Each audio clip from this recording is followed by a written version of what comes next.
हाँ, मैं तब भी चोर था जब मैं अनिल से मिला। तब मैं 15 साल का था, पर तब तक मैं चोरी में इतना एक्सपर्ट बन गया था कि मुझे कोई चोरी में हरा नहीं सकता था।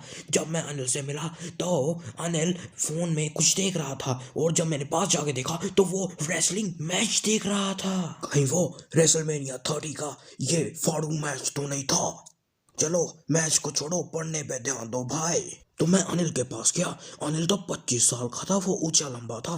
तो मैंने उसे बात की शुरुआत करने के लिए कह दिया, तुम भी एक रेसलर की तरह लगते हो। पर हंसी की बात तो ये है कि उस टाइम अनिल ऐसा था, देखो इतना पतला, ये तो ऐसा लगता है कि इसे खाना नहीं मिला बहुत सालों से। अनिल रिप्लाई करते हुए कहता है, हाँ थोड़ा सा लगता तो हूँ। फिर अनिल ने पूछा कि तुम्हारा नाम क्या है। तो मैंने उसे सीधा सीधा बोल दिया, मेरा नाम तो हरी है, पर मेरा असली नाम वो नहीं है क्योंकि मैं चोर हूँ। मैं किसी को अपना असली नाम नहीं बताता। मेरा नाम पूछते ही अनिल वहां से 9 तो 11 हो गया। मैं फिर से उसके पास गया और बोला, हेलो अगेन। और मैंने अपनी बत्ती सी दिखा दी, पर मैं भूल गया था मैंने ब्रश नहीं किया था। फिर मैंने उसे बोला कि क्या तुम मुझे कोई काम दे सकते हो। तो अनिल ने बोला, पर मैं तुम्हें पैसे नहीं दे सकता। तो मैंने एक बार के लिए सोचा कहीं मैं गलत आदमी के पास तो नहीं आ गया, ये तो बहुत कंजूस लगता है। पर फिर मैंने जल्दी से बोला, तो क्या तुम मुझे खाना दे सकते हो। तो उसने बोला, अगर तुम खाना बना सकते हो तो मैं तुम्हें खाना भी दे सकता हूँ। पर मुझे खाना बनाना तो आता नहीं था, पर मुझे उसके घर में चोरी तो करनी थी। इसलिए मैंने उसे कह दिया कि मुझे खाना बनाना आता है। पर भाइयों, असली में तो मुझे खाना बनाना आता ही नहीं था। तो फिर जब मैंने पहले दिन खाना बनाया तो वो कुछ ऐसा था, वो कुछ वाहियात ही हुआ होगा जो अनिल ने कुत्ते को खिला दिया। पर मैंने तो अच्छा बनाया था, चलो मुझे क्या। पर जो वो कुत्ता था ना, वो पहले चैप्टर का ट्रिकी लग रहा था, बहुत मोटा हुआ होता गेंडा। ओ भाई, फिर होना क्या था, मैंने उसके सामने अपनी एक्सट्रीम स्माइल पेश कर दी, जिसके सामने वो बोलता, मेरे सर पे हाथ रखते बोलता, कोई बात नहीं मैं तुम्हें खाना बनाना सिखा दूंगा। सही बात है, अगर किसी को कोई मुफ्त में नौकर मिल रहा है तो वो क्यों निकालेगा उसे। अनिल मुझे ए बी सी डी भी सिखाता था, A for apple, B for ball. अब मुझे ए बी सी डी अच्छे से आ गई है। मैंने सोच लिया था कि अगर मुझे ए बी सी डी आ गई तो फिर मैं चोरी चोरी के बिजनेस में झंडे गाड़ दूंगा।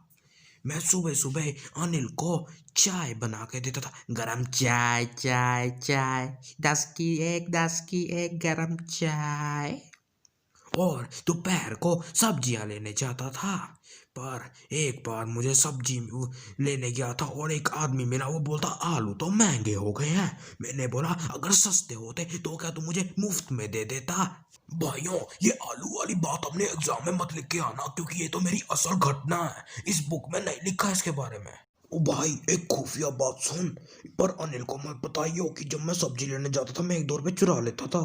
अनिल के साथ रहते हुए मुझे 1 महीना हो गया था। मैं तुम्हें बताना भूल गया दोस्तों कि अनिल एक राइटर था। वो किताबें लिखता था अपना जीवन जीने के लिए। वैसे तो उसके पास पैसे होते नहीं थे, वो जब भी पैसे आते थे वो अपने दोस्तों के साथ सारे पैसे उड़ा देता था खाने पीने में। कभी burger, spring roll, momos, manchurian, cheese chilli, पता नहीं क्या क्या। एक दिन उसने एक किताब लिखी और किताब बेच के आया। फिर उसने पैसे गद्दे के नीचे रखे, मैंने उसे रखते हुए देख लिया। मैंने सोचा अगर मैंने पैसे चोरी नहीं किए तो फिर वो अपने दोस्तों के साथ फिर उड़ा देगा। तो मैंने गद्दे के नीचे से पैसे उठाए और ऐसे भागा कि बुलेट ट्रेन से भी तेज। और उसके बाद जब मैंने पैसा गिना तो वो तो 600 रुपये थे। इन पैसों से मैं अपने 2-3 हफ्ते तो अच्छे से जी सकता हूँ। और फिर मैं ट्रेन की तरफ भागा। स्टेशन पे लखनऊ एक्सप्रेस मेरा इंतजार कर रही थी, पर तब तक लखनऊ एक्सप्रेस निकल गई। मैं बहुत निराश हो चुका था।